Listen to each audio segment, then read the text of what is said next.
Hello, unsay show. So for today's video, na ko i-share ninyo behind sa akong ginabuhat lately. So na yung mga higayon na makitaan ko ninyo nga maglakaw-lakaw sa dan, ayon na mo kahibong mga langka. Wala ko ana magsuroy-suroy or maglaag-laag ha. What I was actually doing is I was doing brisk walking. Yes po, I was only doing walking. Wa ko nag-jogging, wa ko magdagan.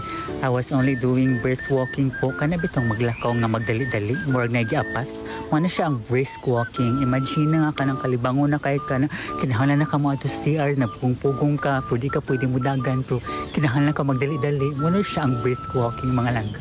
Actually, ang among first plano is mag-jogging gid unta, pero kay di man may gusto na makalita na among lawas, so mag-walking na sa mi.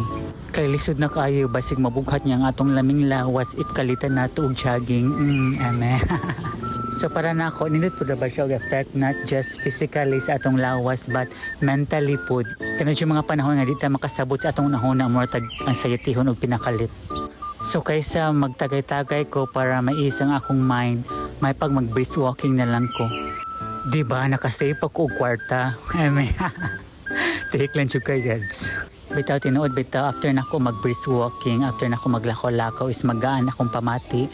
Lami akong katog, nindot akong hunahuna, din ako magsighunahuna sa mga diliang hunahunaon. Din ako maghunahuna kung anong wako niya kipili. Charis lang. Bitaw ay mora to guys. Thank you for watching. Sa sunod na pod. Bye!